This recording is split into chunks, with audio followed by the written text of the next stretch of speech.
Well, it looks like Icom have made another batch of IC-718.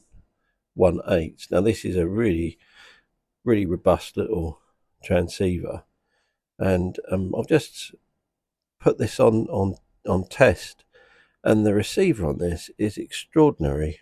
You know, it's better than minus 130 dB dBm, and it would still go more. You can still hear the tone in the background.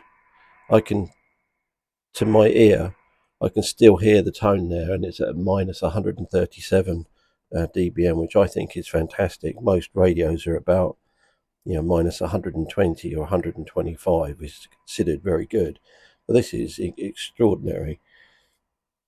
Typical Icom build quality.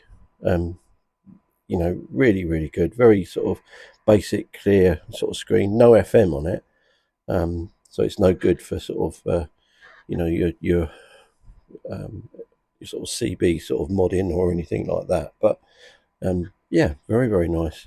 Very impressed, and the build quality is exceptional. But I don't know if you can hear that. It might not be able to hear it, but there is still a tone there. Amazing. Very good. Impressed.